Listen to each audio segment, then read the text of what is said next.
Okay, we are officially recording, and we are calling the October 4th class board meeting to order. Thanks everybody for being here. We've got a pretty packed agenda with a lot of discussion points. And I think this is really good because we've had the last couple meetings where it's been a little bit softer or slower. So I think we'll have some lively discussions today. And as we have more that join us, we'll just allow them to come aboard and catch up with things. Julia is still trying to find out if she can be an official member of class. And I think, Julia, when we had talked last time, and Cindy, correct me if I'm wrong, weren't you simply going to be a representative rather than a member of, but you were going to be that's been the plan for the last 4 years now. And I just need to check and see if that's how we need to do it, or if I can actually be a member of class, because I can't vote. I'm not, a member of the quorum. So I'm meeting with my supervisor this afternoon. That's why I have to leave early. And I don't know if he'll know, but we'll try to find out. Sure. Okay, wonderful. And if it doesn't work out from that standpoint, we still love and enjoy the fact that you can be a liaison for Ramsey County and help us with some of the other initiatives that we're working on. And that's a I love working with you all. Thank you. Yes. Right back at you. Well, why don't we move it along here?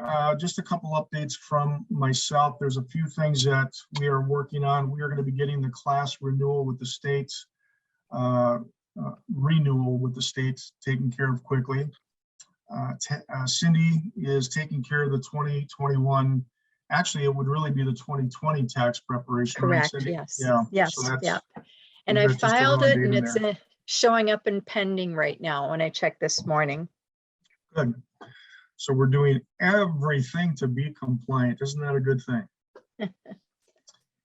And then Cindy and I are working a little bit on getting the Greater White Bear Lake Community Foundation update report into the foundation. They've given us an extension of time, just understanding some of the things that we're trying to get put together. So they've been very gracious about that. Cindy, anything that you want to touch on regarding that? It's been put together, and I would like to share that with the board. I'm just waiting on a few figures to update, and then I'll have the final report. So I will share that with the board, and I'm expecting to have those figures within the next week. Perfect. Very good. Any other comments on that or anything I've just mentioned here? Not from me, thanks. We will keep moving along. We're going to jump into some financials here. And I just got these over the weekend from Kathleen. She's been so gracious to help out when needed, but she's up at her cabin a lot, so we don't necessarily always get these turned in quickly. And Julia, just a note, we have had the $300 check has arrived. It has not been deposited, so it will not show up on these statements here, but just wanted to let you know that it has arrived, and thank you so much for that. Round of applause. Thank you. Yes, thank you. I was glad to be able to help. I can't always, but this year we got some unexpected money, and I love giving money to community. That's good. Thank you. Very happy to put it to good use. Thanks for including us in the give. Yeah. Okay, as we take a look at our income financial statement here, our income, as you can see, is consisting so far of memberships, and the amounts off to the left there, total income of $609.02 year to date. And as I mentioned, we'll show that other income of that $300 check will be on that next statement that we receive. Our expenses consist primarily, if not entirely, between Kate with our contracting work and myself with just the Zoom invoices that I have on my own account. And I think Kate and I have talked a little bit, and I also shared with Cindy as we had a meeting last Friday. Would the board like to receive all of the statements that Kate sends? I tell you what, she's done a great job of detailing all of her work, what she does. I get the invoice on a timely basis. I get the reporting on a timely basis. Would the board be interested in receiving that? Or is that just becoming too much email stuff and you would contact me if you want to know further? Which would you like to have happen? I'd be okay with just requesting it if I wanted to review it. I'm fully supportive of the management that's been happening thus far with all of that. Yep. Very good. Thank you, Jennifer. And I would agree with that. I think as long as we know that there's a hard copy or an accessible copy somewhere so that we have it for our records if need be, that would be great. And that'll kind of touch into that 1099 component a little bit later in the discussion. You bet. So John, we could send you a copy then? Copies of all of them, am I reading that correctly? No, Or no, just the I'm fine exact with a thing? small group seeing it. Yeah, Yep. okay, got it. Very good. We'll do just that. Again, we bring that up because we simply want to be as transparent as possible with what's going on. And like I said, she's done a great job of detailing things. Kate, anything you'd like to add just to that part of it as we're talking about it? Sure. So just for the board's awareness that when we had initially discussed my services, we were considering it kind of a flat summary that we were always trying for each month. And what we've discovered is that the amounts can increase or decrease based on the number of meetings that we have in a month and the needs that I have to meet those obligations. But what Scott and I have really tried to do is to make sure that if there's a month such as August where I have done more services, that I will dial back in the following month. Like in September, I intentionally did less to try and maintain a quality level to classes budget and to be cognizant of our financial needs. So whenever we're doing any of the work, it's always in mind that we're trying to be good stewards of classes budget. And I think we mentioned this last time, but when Kate is on these calls acting in a board meeting as currently, we'll call it temporary or whatever word we'd like to use for it, Kate, our secretary role, she's not on the clock for that. She is in the volunteer role as a class secretary. So that said, with the expenses that we have listed here, we have a starting account balance of $5,531.16, income of $609.02, year-to-date expense of $2,790.60. It brings us to the year-to-date balance of $3,349.58. Any questions on the financial statement? We'll quickly move on to the budget as we've had listed here. And I think it's now getting time to start taking a look at what does next year's budget look like. And I think we're going to have some discussions once we find out what team members are going to continue with us and how we can continue to fill our class board. Regarding membership, we had a budget of $500 and we've actually exceeded that, so that's a very good thing. We budgeted for $1,500 in grants, but the announcement for that is still pending. We did apply and got it in on time, the Vadnais Lake Community Foundation grant, so we're waiting approval and pending grant notification there if we receive that. Donations we had down for 500, received 0, but was that kind of a combination? Does anyone recall of membership / donations all part of our drive? Any recollection on that? All I can tell you is from a tax perspective, when I look at what we record for tax purposes, we do make a distinction between donations and membership. Yes. Yep. So we do count them separately. But were we looking at donations that could have come during that membership drive? Whereas, let's say a company decides they have a single membership that they put into play, and then they have an additional 200 that they wish to donate. That will still be the separate donation, correct, Cindy? I would hope so, but I just don't know that it's reported that way on our financial documents. Okay. So maybe we need to make that distinction. Yeah, I will go back and look, but I believe, obviously, because it's 0, Yeah. We should go back to check to see if it's got blended in with membership somehow. Okay. Yeah, because I see there's 3 over $100 memberships in there. So I'm wondering either they're organizational or they're Yeah. donations on top of it. Right. Does that also include if they're over 100, are those amounts including the tax payment for processing fees? Well, it could be, but one of them is $148.91. So Okay. that'd be a pretty hefty transaction fee. Mhm. It very much would. And I was also just went to the website to confirm that we don't currently have anything labeled specifically as donation. What we have is $25 individual membership, $100 organization membership, and a custom amount. But in custom amount, it's not specified as donation. So that might be something that we want to clarify at a later point on the back end. And I think if we get word to Kathleen, she can simply adjust it and recategorize it because we have time on that.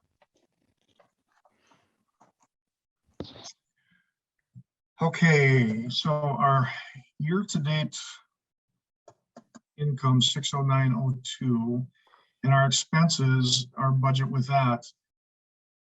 Other than, under marketing, and I think we're going to have to talk about this. This is probably, we're going to need another category because I think out of the $2,630 listed under marketing, that is Kate's consulting that is in there. So I think we need a separate consulting Mhm.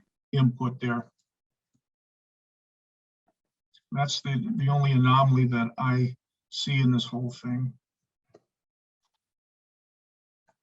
And I guess if there's good news, we thought we'd have a lot more, or subtly more, budget expenses, and we really haven't incurred that other than what we've done with our Zoom expense and our contractor expense with Kate. Questions on any of that?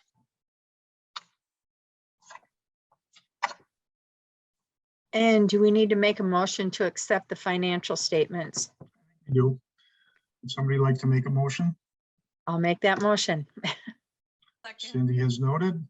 Motion to approve the financial statements. Do I see a second? Second. We'll give, Jennifer has seconded. Thank you.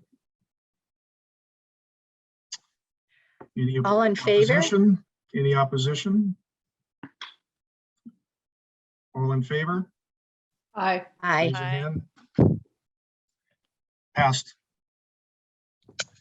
Very good. Thank you, team. Now, as we move on, Lynn, and I apologize, I stole your thunder a little bit there about the check, but let's talk very briefly about the fact that we're receiving it at the mailbox at City Hall. Do we wish to continue with that mailbox, and that is the class address? I can give you just a quick update. Originally, it was based on convenience because we were meeting there quarterly. And there was some other nonprofits that have City Hall as their address that were, so it made it feasible. They have not asked us not to continue the relationship. It's working out just fine, for my opinion. It does put a little delay in there because sometimes mail sits on their end and then she calls me when we get something. We have very little mail that we get. But we're not going there anymore. So, I mean, I guess, do we need it to be, I think it's fine to keep it that way. If anybody else feels otherwise, logistically, I think it's a safe place. As the players change, it continues to be one place that would receive it, even if our board is shifting. It's still, I also think personally that it looks good to have, City Hall on our Yes. I mean, that it shows that we've got some engagement with civic, broader than just the social service. Whether or not that's a strong working I mean, I do feel like we have a strong working relationship with the city, don't get me wrong, but I think that there's just I just also know that all the players over there are changing. Obviously the mayor's leaving, city manager is leaving, so I guess as of right now, nobody's on the city end said that we need to make a change. So if we're okay with it and it's meeting our needs, I think we're good.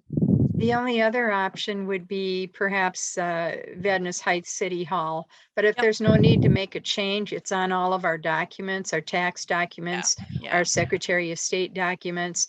And short of getting a PO box with the post office, which is more expensive right. and just as much of a hassle, I'd say let's leave Yeah. it where it is. Right, and right now we do have Tracy Shimmick is our liaison, and actually she has, you know, we've connected. She's brought me mail. I mean, I think it's not, we have other ways that we're connected, and I think that works. For our organization, it works. Unless people are feeling they want to, you know, that to look different, that's where we keep it. My personal input is that we're going to be working with the cities, both Vadnais, Mahtomedi, Mhm. Quaker Lake, more and more with age-friendly community initiatives. So why not keep it there and why not have Yeah. that presence? Yeah. That's what I mean, during the staff changes, I sort of like that there's a sort of even though we're not physically there, I think every time we were there, it reminded them that, oh, that's right, class is here. And I think there is still, that does provide a level of that going on. That's right, class is still out in the community doing what they do. Good. Then let's just leave it as is. And if there is need for change, we can do that. I think the fact that we're not really receiving checks very often, now we're electronically getting membership, that makes it even easier. Right. Okay. Moving on, our new business and discussion page here. We've got a lot on this page. Cindy and I talked last week, and I think that this is good to bring up. We had voted back in midsummer, I'm wanting to say, about status with Kate and her willingness to come aboard the board as acting secretary. And as well, she was our contractor. So now we have what potentially in a nonprofit could be conflict of interest, but as a board, we came to a determination and we voted on the fact that that was going to be okay. We feel that it's important because it really goes against what's recommended for a nonprofit in the state of Minnesota, or even nationally for that matter. I feel it important that each time we have a meeting, let's briefly bring it up and make certain that we're very transparent about it, that we acknowledge that she's not voting on financial matters that would have to do with her contractor status. And if any step along the way we got our hands slapped, we could always go back and show the records that this discussion is there. As a team, we recognize that we're okay with this. So I feel that just bringing this up briefly every meeting is worthy, so we can go back for those minutes if needed. Good enough? Cindy, anything else that you'd like to add to that? No, I think you make an excellent point. The only other thing I did want to add is anytime there is payment of more than $600 annually, it does require the organization to file a 1099 for Kate. We did not need to do that for 2020, but we will need to do that for 2021. So just want to make a note of that. And then beyond that, I know Scott says this often, and we all don't say it often enough, but thank you, Kate, for all that you do for class and everyone in it. She really you. does. She really does make me look good. Well, I don't know. It's hard You to look good do, just but- on your own. But she has been a breath of fresh air getting us through some really difficult times here. So thank you, Kate. Okay, moving on here. We've had some real deep discussions with the executive team when we've had a chance to meet.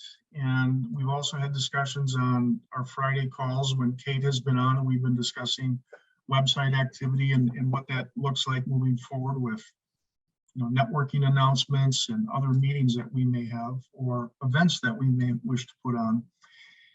And I think when we talk about all of these different things that we've had to pivot from during COVID, what used to be a role that committee members held, we had chair people, we had event coordinators, and all of those things that were actually in place and running quite nicely have gone away.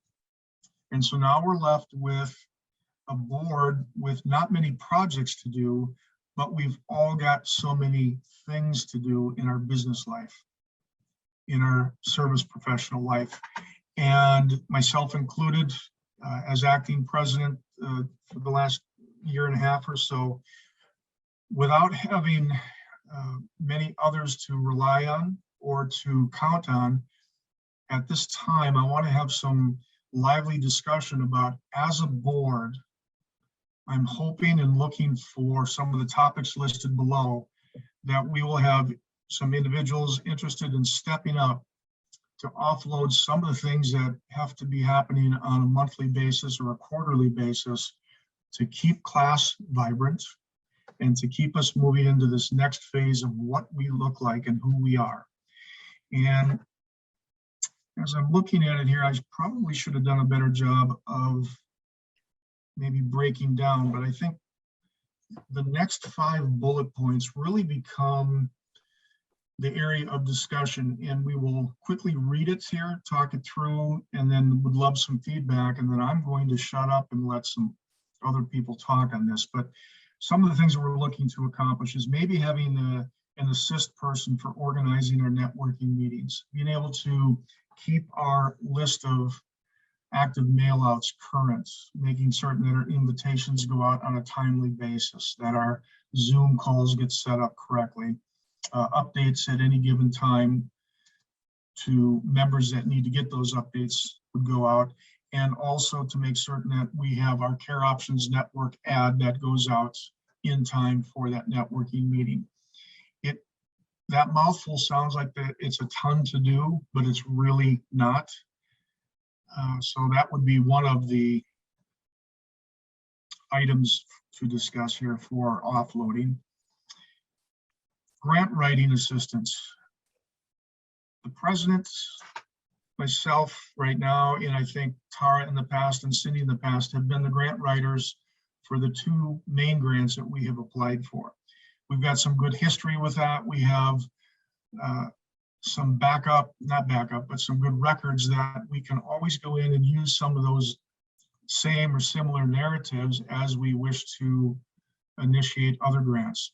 It would be good to have a partner aboard with that, somebody who could be that assist person, somebody that wouldn't have to do all the work, but could be that sounding board for that other partner in the grant writing. Juliet, did you raise your hand there? I did. I don't know if this is possible, but Diane Graham-Raff at Trellis, which is the Area Agency on Aging, I think that is her wheelhouse, to help folks write grants. So are you in touch with her? Do you have contact information for her? You might want to just, Yep.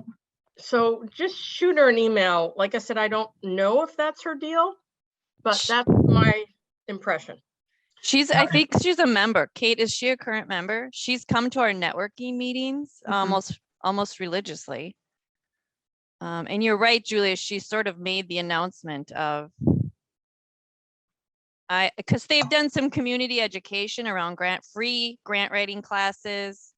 Yeah, their job is to provide technical support for organizations. Yeah, good point, Do Julia.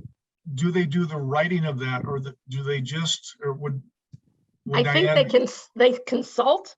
They can't write the grants. Yeah. But they And can that's what I'm consult looking about them. and that's kind of what I'm looking for somebody from this team to be partnered up so that we can back and forth. We could be on a couple phone calls, wouldn't have to contact Trellis. Hi, Chris.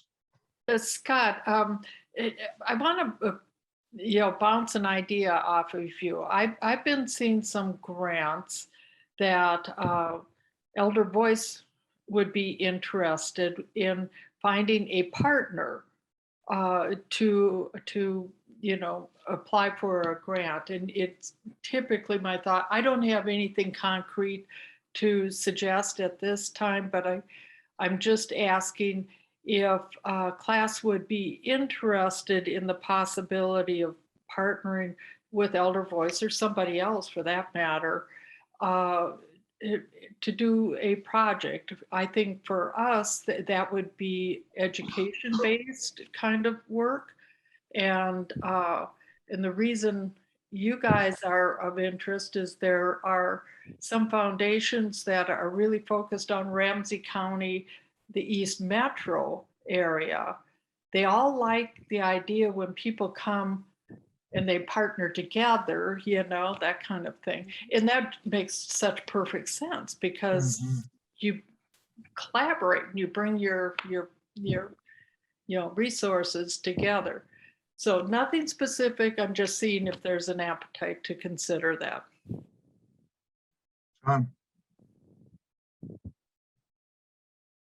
I like the idea. It makes good sense. Absolutely.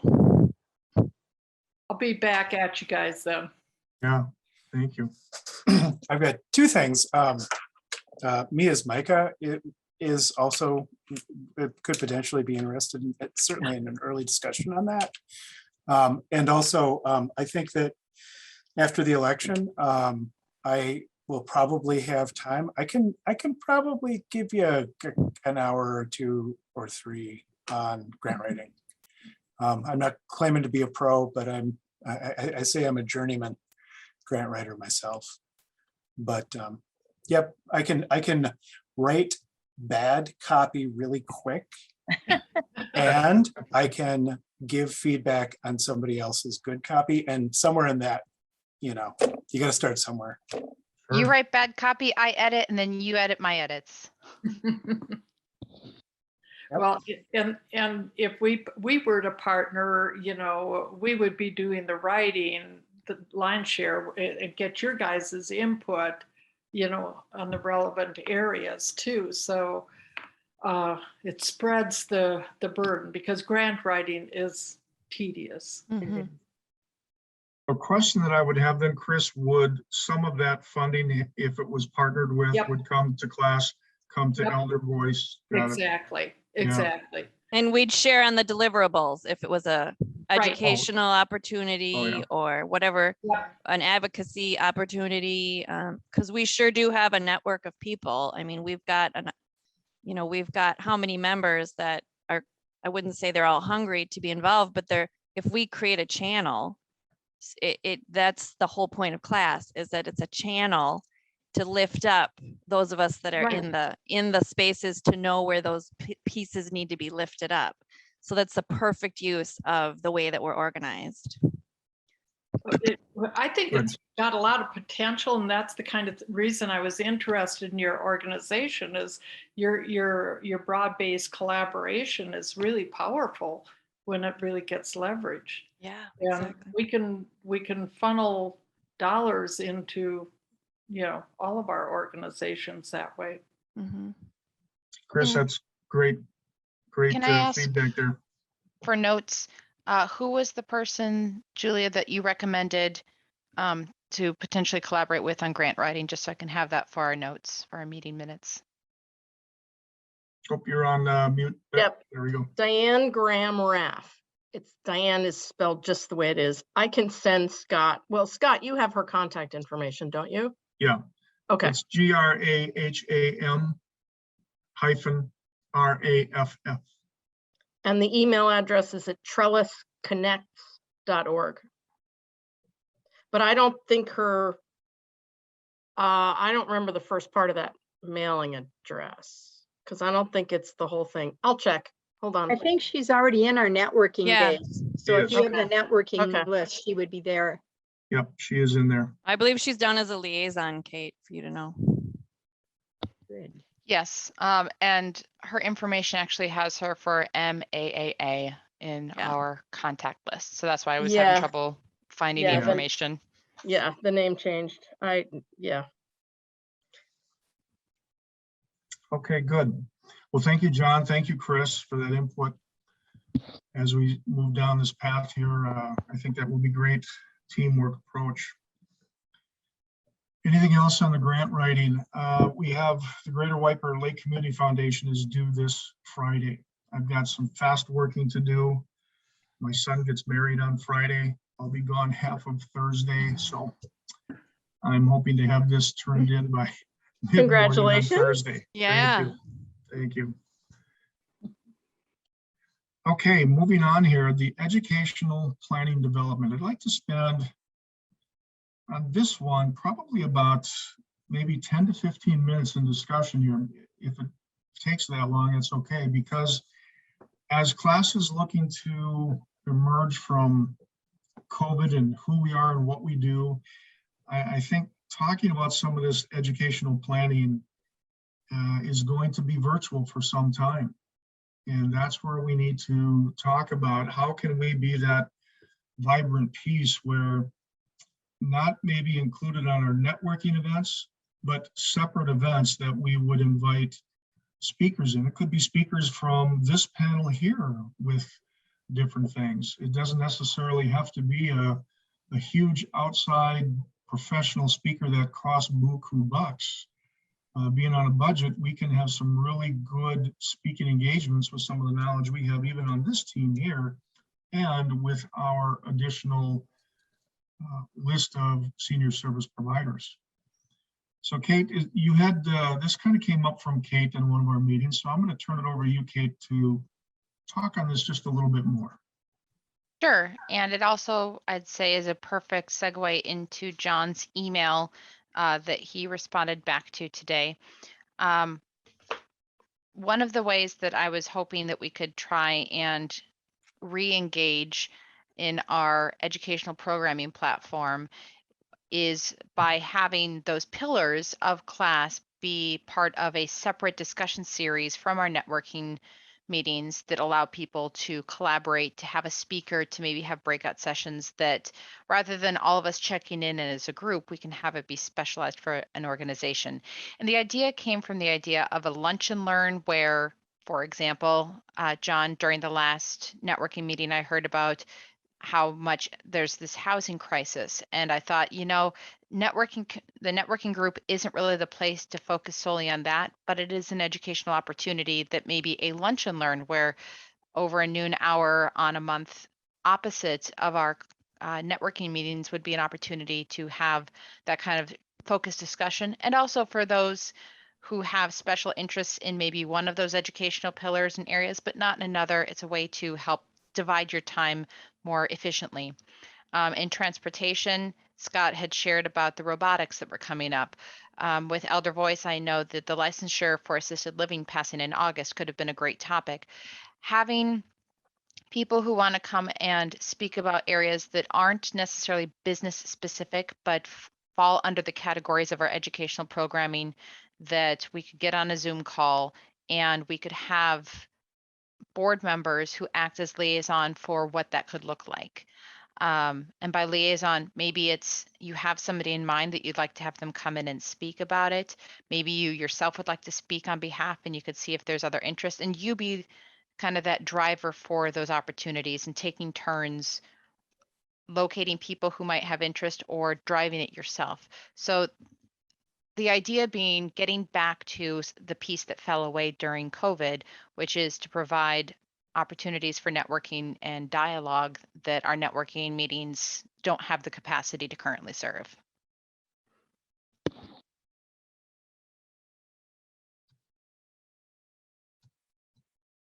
Thoughts? Well, Question. So are you thinking that this is kind of internal to our organization education, or do we want to be educating outside of our direct circle? I think that's up for discussion. I don't think we would be closing it to any one specific area, because if we could get a Zoom call that had 50, 60 people on it, and it was reaching to outer areas of the areas we serve, my thought is why not? And at the same time, it would be hosted by class, and who knows, we might gain some membership from that, but we would also gain, I think, very good input just beyond our circle of influence here. You know, and Kate has been helpful to Elder Voice too, as we've done webinars, you know, in the world that you have now. And actually that's worked out great. And yeah, every time we have something like that, we get new members. Mm-hmm. Now, but we don't charge. So, you know, Yeah. There's really no reason not to if they have any kind of level of interest.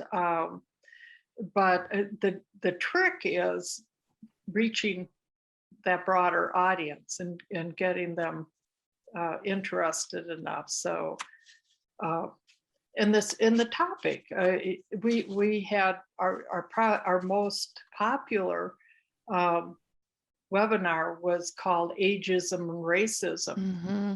And it kind of combined the hot topics that, drew more people. So anyway, those are pretty easy to do. You've got to get quality people, as your presenters. But Kate, at least I thought it was easy to do. Kate might say differently, but No, it very much is doable. And the other thing that we want to share is that we're not at this point looking to charge or pay speakers, because we were talking about this earlier.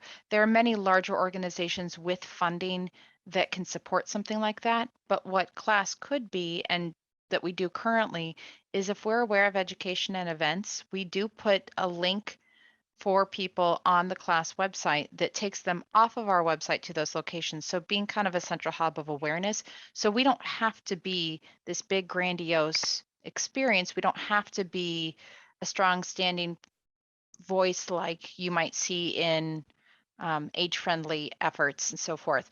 But what it does do is it allows a place for just conversation and to look beyond your current siloed group of people. Like, because of COVID, many people have been siloed into your areas. And I've found that listening to people talk during the quarterly networking helps to break some of those siloed barriers. You get to hear more, but there's not as much of opportunity to talk about specific areas because we are there for a specific purpose. These lunch and learns would be ways for us to meet our advocacy statements, meet our educational programming that class stands for, that we've all agreed to, without having to come together in person, and meeting a greater need and having organizations with more financial backing to provide some of those bigger topics. And then class could just provide a smaller area that's collaborative. that's a really good idea, Kate, that leverage what others are doing. And that's easy enough to do.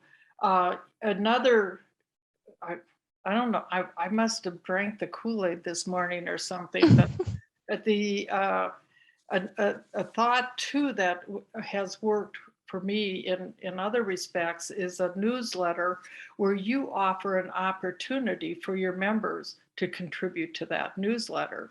And the advantage they get is that they can promote themselves for whatever reason. And it makes a really much easier job for yourself, because hopefully what you're doing is screening through the appropriateness of some of the ideas that come in, but it really stretches out the level of interest in the types of subjects that can appeal to very different people, and it just kind of becomes a magnet, I guess, put it that way. So just another thought. So note to self, Chris will be writing the class newsletters moving forward here. Thank you, Chris. No, actually, she's editing, which is even harder because you got to go out and get everybody's statements. That's right. That's right. It's a great idea. They'll do all the work. Yeah. Yeah. No, I'll contribute, definitely. Good. Well, I feel like in a way our website is working like what you just explained as a newsletter, because Kate's putting on their timely opportunities. We who are members are listed as provider organizations. So if you're looking, like you said, to sort of expand, there's a variety, and we're all broken down by service type. So, as far as understanding who we're represented, and it's across quite a span. It's not just home care agencies. It's not just, caregivers. It's quite a variety of ways that elders or seniors, integrate in community. It's a lot of different stakeholder groups. We've got, members from city halls. We've got, so it does beg to, if we're going to do something, I feel like this might be a way to facilitate having our 4 areas, even highlight the people that are members of the organization. Cause I think we could probably pull off the 4 just with the people that already exist in the, I mean, I Exactly. wouldn't. Yeah, like as like was forementioned, you know, like this summer would have been a great time for you, Christine, to be like, okay, here's it. But it doesn't mean it still can't happen, because quite frankly, a lot of people in community, you know, that all happened and it just happened. And now what does it actually mean? And how do we put meat to it? How are families respond? How is it actually serving families? Or what are we hearing from people with some of the changes staff wise? And I really think that's not a subject that would not continue to be relevant. And we'd love to do that. So and you know, your website, a newsletter and website are harmonious. They leverage off of each other. And the website's more passive, you know, whereas a newsletter is more proactive. Yeah, So it's going into everybody's box. Yeah, you're right. You're right. And I don't mean a physical hard copy either. I don't get into that. That's a nightmare. Electronic, and Kate's a whiz at designing all this stuff. So does your organization do a newsletter? Yeah, poorly, but another client I have does it pretty well. So okay. And if I can really quick, when Scott posted the time, I had set us a timer for about 12 minutes. So Scott, I just want to know how much more time you want to advocate for this discussion. But what I do want to point out is this bigger picture talking and interest that the board is showing right now highlights the biggest challenges. We need people who are willing to step up so that Scott isn't having to kind of encompass all this and try and reach out for his life supports between Cindy, between myself. It's, I think we have the ideas. Now as a board, we need to find into the next year how we can make these things really grow and happen, because it is possible. So if we've got the fire, who can we invite in to join us and make it happen? And what we're talking about are the strategies, you know, and tactics to achieve all of that. So, Specific on go ahead, John. Okay. The kind of the discussion, I sent out a thing on how seniors and mortgages were and COVID were all kind of smashing up against each other. And so that was a little like, hey, I wonder if we could do something like that. And I think that, you can talk about the scope on this. My thought is, if we can talk about seniors on mortgages, if we can talk about rent and rent help, because there's a lot of rent help directly. And for folks that are, I mean, there are a lot of housing providers in class as well. And those first two I can cover relatively well, but kind of how folks that are in senior living situations fund themselves and what are the opportunities there. In mortgage and rent, the COVID money and all the various federal programs that have been dumping money into the economies. I know where they are on that. I don't know where they are specifically on senior piece. But I work with Bill Gray at the Minnesota Home Ownership Center on the East Side Housing Justice Group. And so they've got a really great focus on keeping people in homes, getting people in homes with an eye towards folks that might be having those financial problems. Mike has done a lot of work on tenants and tenant rights issues. And I can just see a panel of me and Bill and somebody who can talk about the funding of senior living. And, you know, that could be something that we, you know, maybe get in the early part of December. Relatively quick. If I might, just one more thought, because just as we opened the meeting, there was the discussion of the challenges on staffing. And that's clear. We all know that. Is there something that we can do as an organization to help, attract people into long-term care work? And I don't know what that is, but I put that out there because we should be able to help one another with our challenges. That's one of the advantages of having a coalition, is to find solutions together to help each other. And that would be a really important one. From an HR perspective and having worked with a number of employers, one of the really tough things is because of reimbursements, employers are not able to pay a livable wage Yeah. to the people who come to long-term care to work. And with the complications of COVID and how it's affected school and taking care of others and families, that's been an additional challenge too. So it's a huge issue. I know, Scott, you've had to deal with that from transportation as well. Yes. So I don't know what the answer is to that challenge, other than with all the retirees, we also don't have enough people being born to replace them yet. So it's a multifaceted issue. Okay, so in the interest of time, I was just going to mention one thing. It kind of goes on with what Kate was talking about. Maybe the analogy is we don't want to bring in a queen bee to talk on maybe a global topic, but maybe some local worker bees who are in the midst of that topic here that could really relate to what's going on in the Twin Cities, such as what John just mentioned, specifically for that.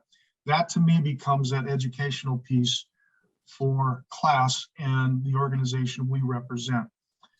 The global things, the national topics, that type of thing, it's all great, but we don't need to address that, in my opinion, when we can start right in our backyard with things.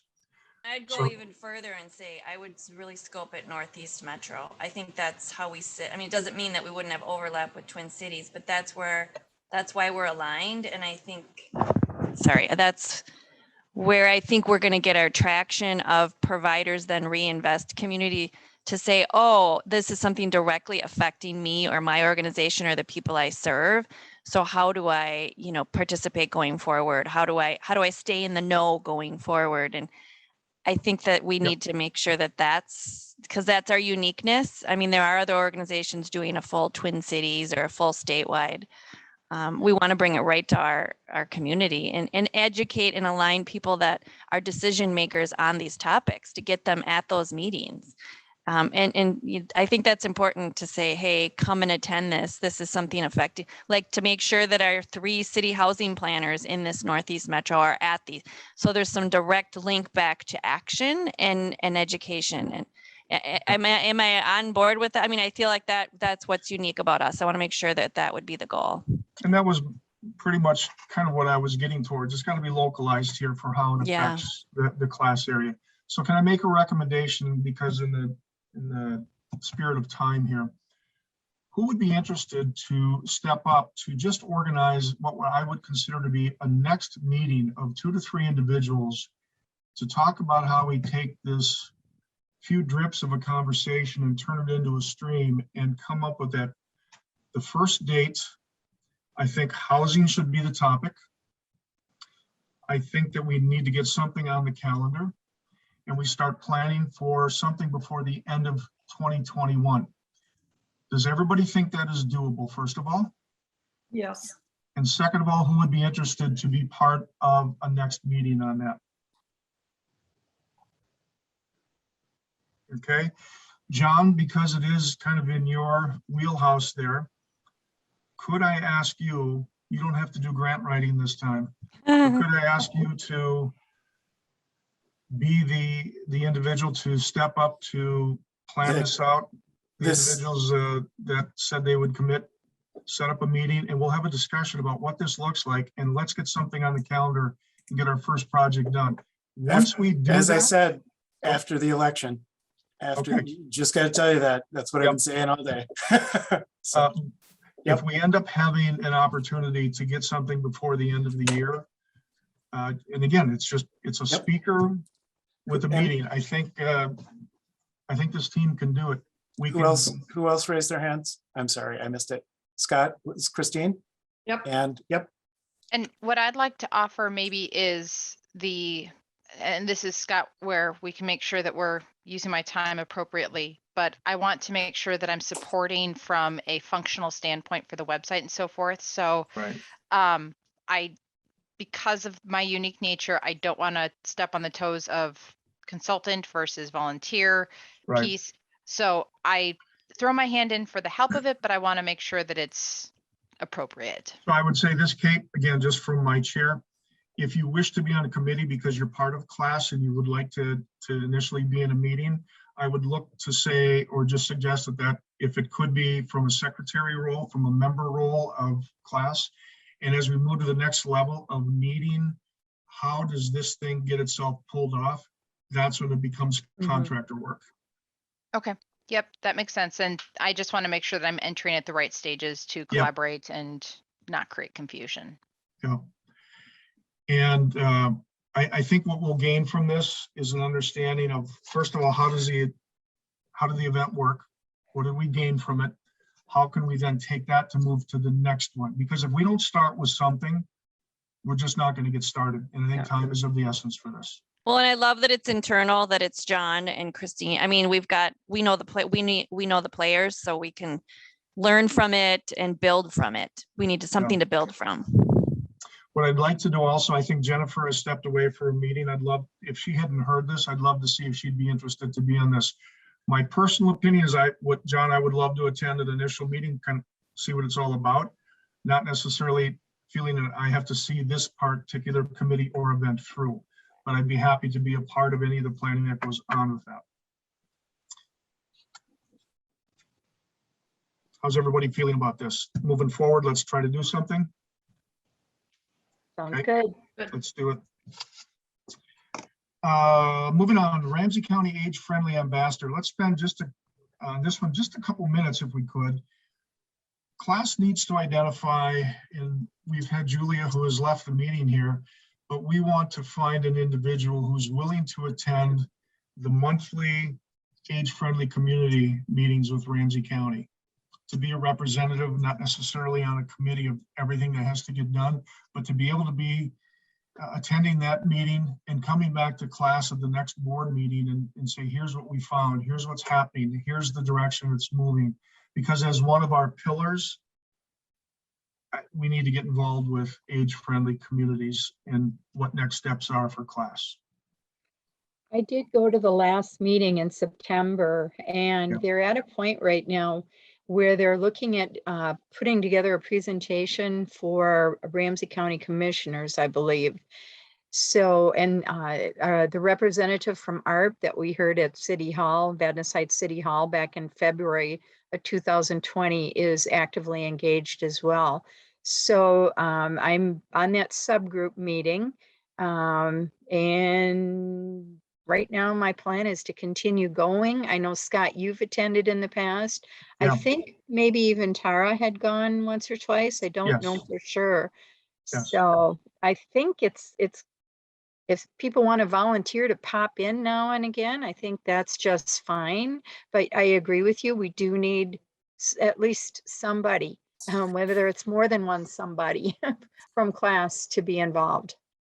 Katie Everett. Katie, do you think that, I'm just thinking, brainstorming here, the use of our city between you and Tracy Shimmick, because it might fall, I know it sort of falls already in Tracy's day job. Do you think if it was a shared, it meets monthly, correct? Yes. I wonder if, because here's what's going to happen. They're going to move it into county work, and then they're going to move that down into the city. I mean, like they're going to be specific initiatives that are going to be then shared at a city level. And you know, obviously Vadnais Heights and White Bear are in Ramsey County. So it would mean that your two cities would be that much more already in the know, I guess. I'm just trying to think of some natural connections where it would already bring itself. Thoughts on that, Katie, if it was a shared, so that then you'd already know the players, you'd already know sort of what was going to be, brought into the city scope. What do you think of that? Yeah, I had, sorry, the sun is like moving all over. Blinding you. I think that I adjust to it and then it comes right back. But towards the beginning of when they had formed the age-friendly committee, I had been talking with them, and then summer happens and my job is insane. So I have been like kind of out of touch with what has happened recently. Okay. But I think that you're exactly right, that it is good for us to know what's coming. And I know like our administration here has been kind of trying to keep tabs on that too, so we're not surprised by things as they come up, and being able to see those more as opportunities than like responsibilities that are assigned to us, but like things that we know we should be kind of proactively doing to serve people better. I think from the city standpoint, it's probably going to take some like assignments to really get things moving, but yeah, I'm happy to help with more of that too. Okay.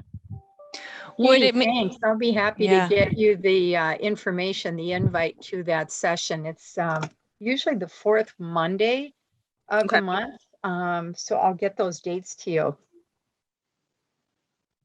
And I will make sure that Tracy has them too. Okay. Because I think I'll reach out to Tracy. I just think the more we're already aligned, I think that's just gonna be a natural. And the thing is, then you can be a resource to your city to say, here's the work that's being built here. Like you said, here's specific things we can start to implement. We don't have to wait for the whole, state and county. We can start doing these things now. Right. Or at least getting the feedback as to what's happening around us. So we're in the know. Yes, to keep this Yep. right. Thank you. Okay, good. Thank you for that, Katie. Appreciate that. Moving on here, we have the revision of the class info card and brochure. Part of that means we're just having to do some editing and try to have it become a card that Lynn is holding there that can be for the ages. It doesn't have to be changed every year. We had talked about taking the phone number off of it and just having the class executive team email, so that when people are interested and they see this card and they want to contact class, then there's an email address, and that would be our best connect right now. Would anyone be interested in doing that editing and getting us set to have a reprint? Looks like the cost would be $48 for 100, $79 for 250. And actually, I've already got the updates, Scott, so all we need is approval from the board to reprint. And then I just hit the button. That is done. Yeah. Okay. Would anyone like to make a motion or a recommendation to approve the changing and reprinting of the class cards, information cards? So it would have our updated website and remove the phone number. Right. So moved. Yeah, I second that. John Slade has recommended it. Lynn has seconded. All in favor? Aye. Aye. How many do you want? Do you want 100 for $48 or 250 for $79? Well, I think for that $30 more, we should probably get 2.5 times that amount, because if we Okay. do end up getting back to Market Fest or something like that, then we've got a supply on hand. Yeah, Sounds good. if you're door knocking, you can go through 100 flyers in 4 Mhm. hours. Yeah. All right. And once John is done on his housing speech, that the email is going to ring off the hook with people wanting information about class. So All right. we're going to need that send off. Would we Very good. want to, we don't want to add an address, right? We just want to leave it at email, and Yeah. I think, yeah, okay. Because once they get emailed, there's every which way to Sunday how they can get a hold of us. So Yep, that's a good exactly. thing. This And is thank And you, the Kate, for website that. on there? Yep, the website. Definitely want to have that. Yeah. Next recommendation is to consider and approve the renewal of our Minnesota Council of Nonprofit membership. Cindy, do you have a little more information on that? I'm not as Yeah. versed on this. We've done this now 2 years in a row. The advantage to the organization is that connection to the larger statewide organization, and they're a wealth of resources.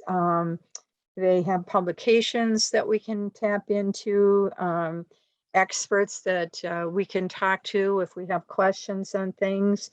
And then they have an annual conference in October that's coming up next week. This will be a virtual conference and lots of interesting topics. In fact, you can look on their website for their current conference. It gives you the entire itinerary as far as what topics and speakers they have. So I found it useful in my role with class. And I think it's pretty inexpensive.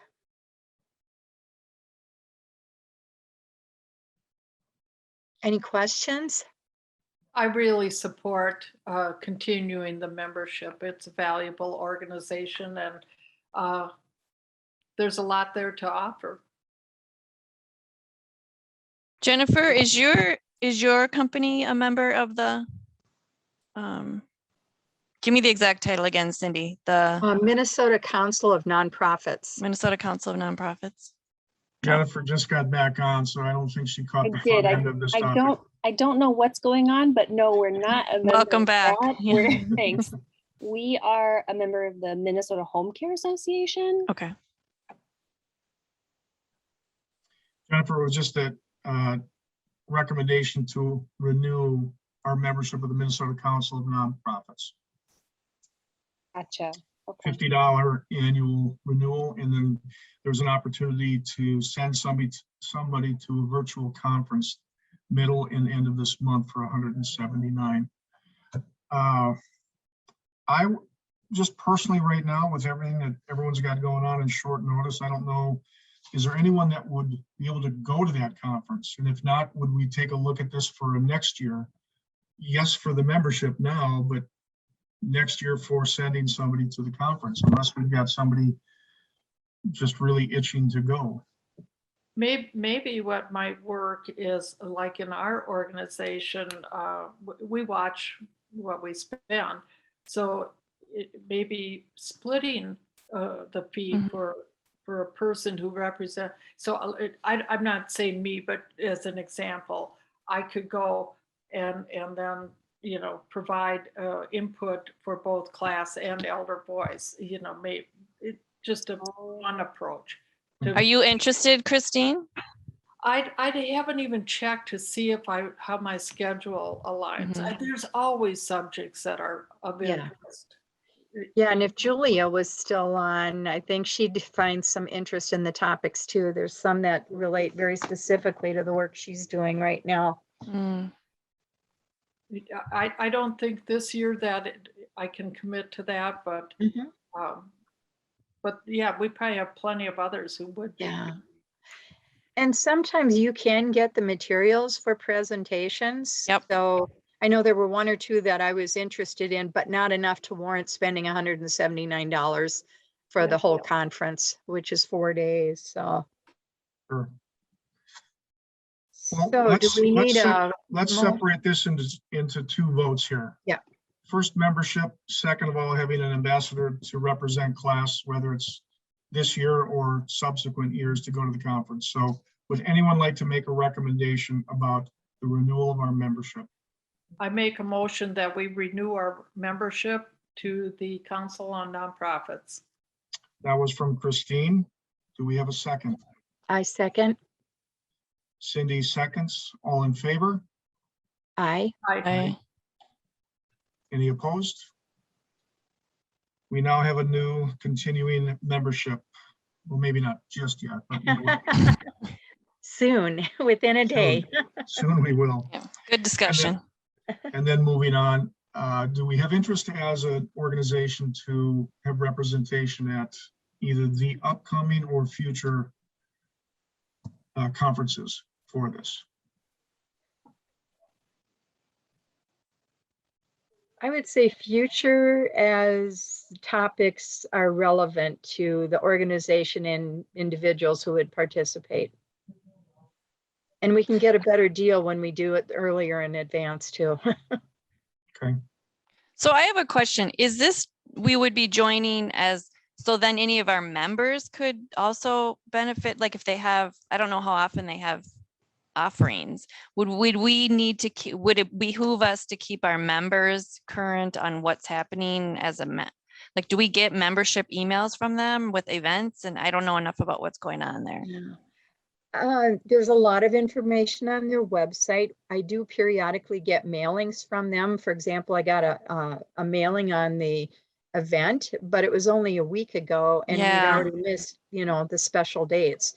So Okay. I'm just trying to get a sense of, is this a member benefit that we would then have on our website, you know. I think up- this is an example of something where if there's an email sent with information for a conference of some sort, Yep. that is something that can be sent to the class executive Gmail account. And then I can put that up to the education and events website on our Perfect. page. Doesn't require us emailing anybody. That's on members to go Yep. check because we have those resources. I think that if there's anything questionable about the materials that we want to put up, then we just bring it at the next board meeting to vote on. But Yep. that's kind of my thoughts and recommendation. Sounds good.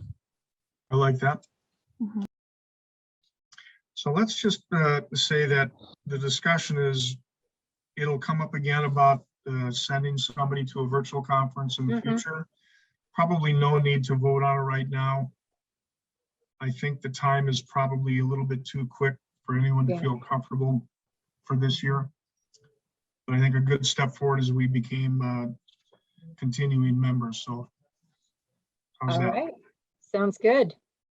Okay. Quickly moving along here, we've got about 20 minutes left, and the Vadnais Heights Area Community Foundation grant was completed, turned in. It's pending, waiting approval, or pending, waiting an award. We just don't know yet, but it is under consideration. And that's all we know at this time. And as I mentioned earlier, the Greater White Bear Lake Area Foundation, Community Foundation grant is upcoming, due this Friday, and we will get that turned in. We did have an ask of $2,000 for Vadnais Heights Foundation. And I'd have to go back and look. If I'm not mistaken, I think the ask was $3,000 for Greater White Bear Lake last year, and we received $1,500. With the work that we've got going on and how in depth I may be able to make this grant, and especially with now potentially some events coming up, I'm considering asking for $4,000, knowing we won't get it, but in the hopes of maybe half of that. Any feedback or comments regarding that amount? I'm an optimist and I think you go for it. I don't think that those numbers are insulting, break the bank kind of numbers. So, Right. and particularly if we asked for 3 and we got half, is that right? I believe so. Yes. Yeah. So, we've been funded and bouncing. I actually, for Mike, I had a guy once say, just ask for $1,000 more per year, every year. That's how we do stuff. So, Sure. Well, we'll come to our limit soon, because I think the limit is 5,000, so we'll be okay with this one. All right, I will get that down and I will keep everybody posted as to the status. And once we find out from Vadnais Heights, we will share that as well. We've got Katie here from Vadnais Heights, our liaison. Any reports to update us with, Katie, that we should know about? Really, we're kind of coming down off of summer. Our senior highlights is our senior social group. They've been meeting again for a few months now. It sounds like some of the regular members have been back, but their group is still smaller than it had been before COVID. So we're looking at some different senior programs. I'm working right now on our winter newsletter, so that kind of involves figuring out our programming up through March or April. So kind of back into planning and getting things going again. Yeah. Very good, thank you. And I know we were going to ask Julie about Ramsey County, but she has left. I know that we still don't know her status as a liaison, but I think we're going to keep calling her our liaison. So until she tells us we can't, right? Yep. And then we'll still continue. And other than that, based on the last meeting that I was at, they're talking about putting together a group to work on a presentation for the commissioners. And I believe that is scheduled to take place in January. And there's probably 5 of us on that committee. I'm one. And we haven't met yet, just waiting for a Zoom link to come out. Excellent. Okay, one of the items that was not listed on our agenda, but I think it's very important to bring up. Cindy brought it to our attention last week as we met, and it was having to do with our advocacy statements. And if everyone recalls, we worked on what would be considered kind of we thought it was an advocacy statement, but Cindy has taken it to the next level, and I'm going to screen share something. First of all, I'm going to share. Let's see if I can find it quickly here.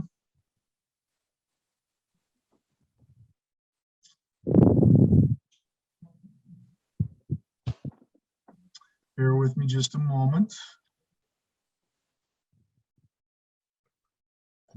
I may not even have it open. I'm gonna show Cindy's that she had completed 2 out of the 3, or she worked on, and I think it was approved by the board prior to COVID, 2 out of the 3, Cindy, is that correct?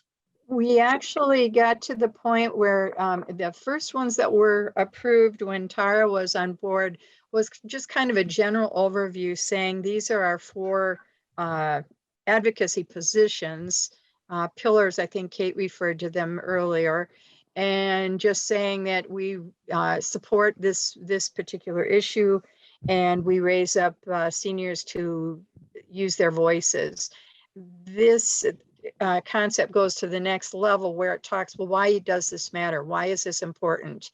And what are the issues? What are the facts and statistics, the goals? And then there's resources at the bottom of the page. So the purpose of this is that it could be on our website and kind of say, this is what we're working on, or this is what's important to us.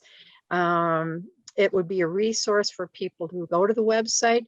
This would be a platform from which we would then perhaps develop educational programs or partner with others who are experts in that particular arena, and something that we can then share within our communities so that there's a position statement talking about why that's an important piece of developing age-friendly communities in our area. So these statements have not yet been approved by the board. They were sent out back in 2020 when they were first developed, and they were reissued then in February of 2021, but we didn't vote on whether to accept them or not. So I'm going to stop sharing on this one and pull up the other one that you put together, Cindy.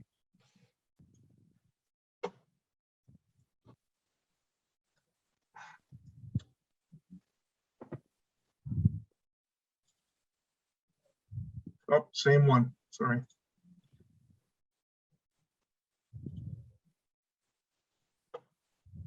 Sorry, next time you get them, they'll be better labeled. Well, what? Wait a minute, just came. Same thing here. I've got a smaller screen I'm looking at here.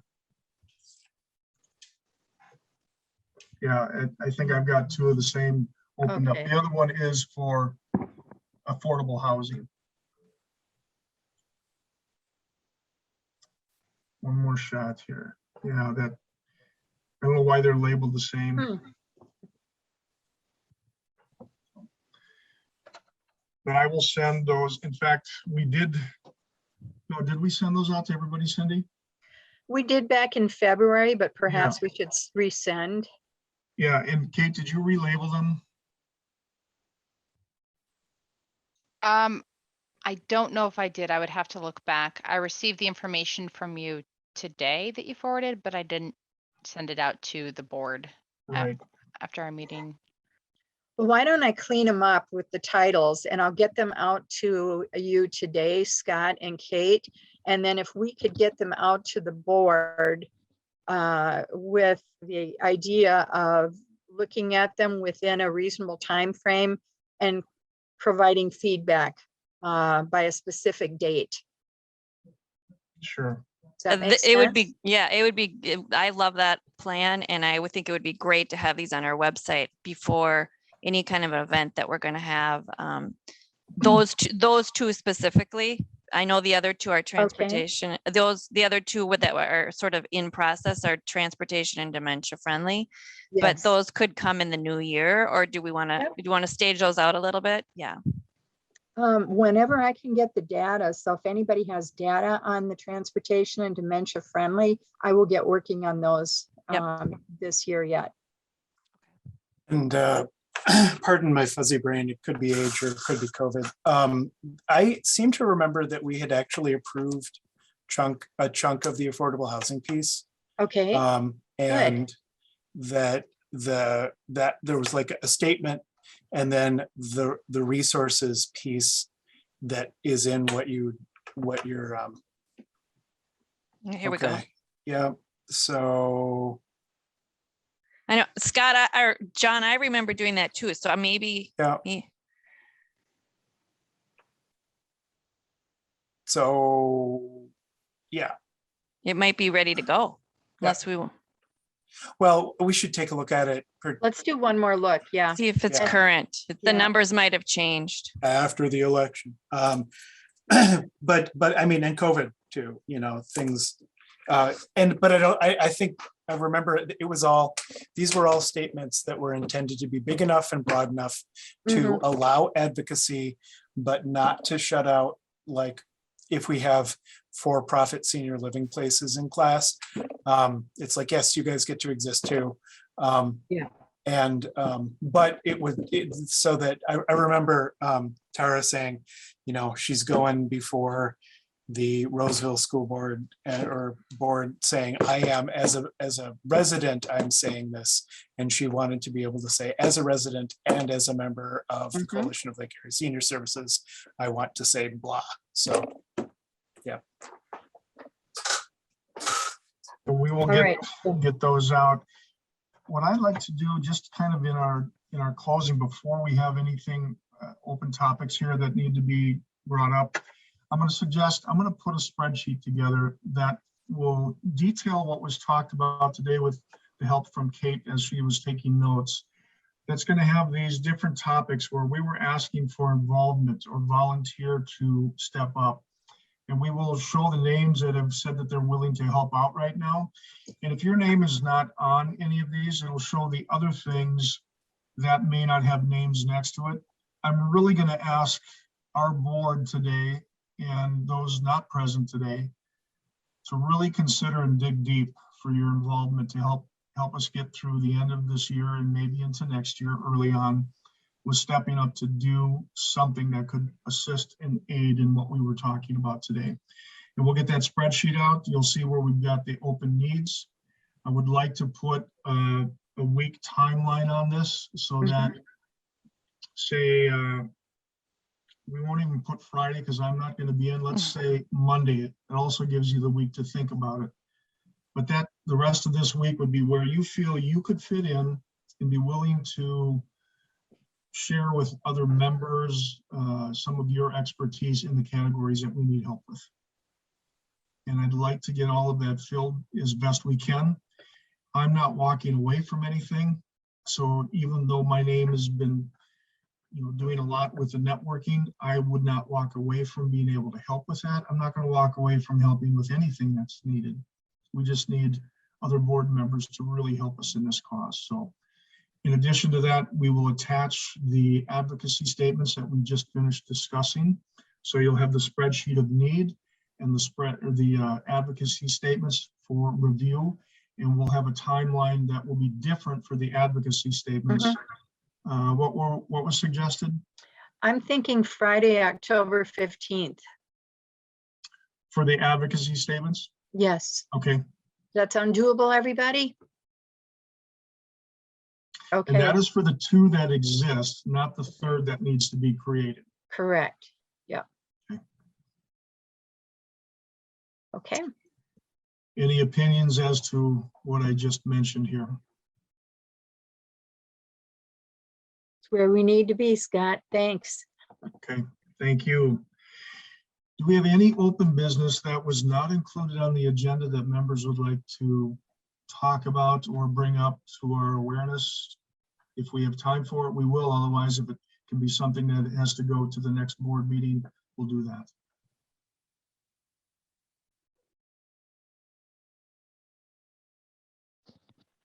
I guess last minute thing would be, has anyone given consideration to becoming president for next year or wanting to step into treasurer or secretary or all these other lovely positions that, clearly you are all doing wonderful, amazing work in your daily lives.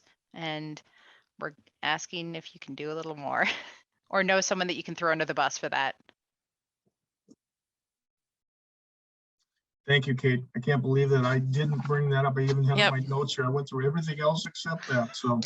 Well, and I'm glad you brought it up, Kate, because I was sort of waiting, knowing that, but such good work to see and people identifying with that I didn't want to get in the way of that. I think that it's going to build on itself. I, as the outgoing president, will be looking at towards the end of this month, how are we going to move into 2022 with a slate and so reaching out to, I think historically we've done a reach out to the current board to see where capacity is going into putting together a new slate. So I am going to be putting together a committee. Historically, I think it's been me, Cindy, and Tara. I feel like that's, yeah. So last year, I know that Katie Everett was helping you out, Cindy. I was a little less involved because of my health. So if this is something that, just to put it out there, because this will, I think, facilitate what you're asking, Kate. I'm hoping to, by the end of October, have emailed all of you, talked about capacity, and we won't have a meeting again until the first week of December, and we want to have a slate in December. So this work has to happen between now and then. So I'm very happy to just handle it all offline so that we can have a time to think and identify with going forward, because it's the uniqueness here. So I don't want to put anybody on the spot. But I do think what Scott and Kate have said loud and clear is, this would be Scott's third year. This would be Scott's third year moving into a role that he adopted for a one-year term. So I want to put voice to that and know that even if it isn't going to look the same, we have to make this achievable and successful for someone that's already done 2 years past what they would have, in real time. And I know we're all doing that in our current jobs. So I have cognizance of that. And I know that it means we're going to have to think about this differently than we have in the past. But I don't think we can go to Scott, and I mean, I'm saying this with you in the room, Scott, but I don't know that it makes sense to ask you to do another year the same way you've been doing it. So even if we need to realign and figure out how it, like you've mentioned, Scott, a shared position or however this needs to look. So we all things are up for movement, but we do need to move in a way that's going to give the organization capacity, because I've heard a lot of great things today, things that we want to get done, but we don't want that to fall onto one person. And we know the leader ends up being the thread between all of that. So I don't know if I'm putting the right voice to it, Scott, but I think that's what we talked about earlier today. Yeah. Yep, you are, Lynn. Thank you. Okay. Yep.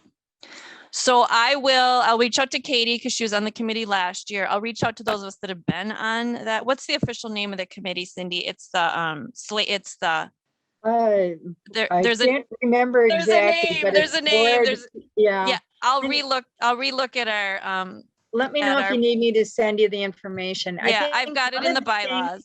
I've got it in one the of the- bylaws. One of the things that had gotten missed before, apparently, is a brief description about what those roles were. Oh, okay. I'm not sure why, because it's been developed some time ago, but I think just for clarity to make sure we take a look at that. And of course, that can change Yep. based on the people who come into the role, but there are That's some right. key things that do need to get done. Yep. So thank you, John. Nominations committee, thank you, Yeah, John. nominations committee. I feel Yes. like, how did that escape us? I think that was a total Freudian slip. Like, we didn't want to make it sound too formal, but it is.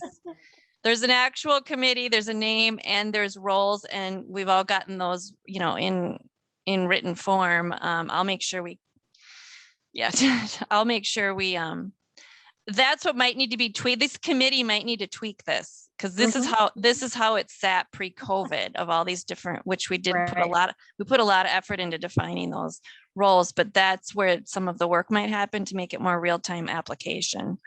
So I mean, I'll throw it out to the group if there's anybody that, you know, loves this kind of thing, loves to reach out and say, hey, put me on the nominations committee, but I'll be looking to you, those of us that have done it before, to put that committee together here in the next couple of weeks. And it would be good to mention it at the networking meeting too. See if we can Exactly. pick up some more Yep. possibilities. So I will there. do that. I will do that. It'll just happen fast and furious between now and our board meeting. So. All righty. All right, well, we were almost down to the last minute, and I think we've done a nice job of moving this along and having great lively topics of discussion here.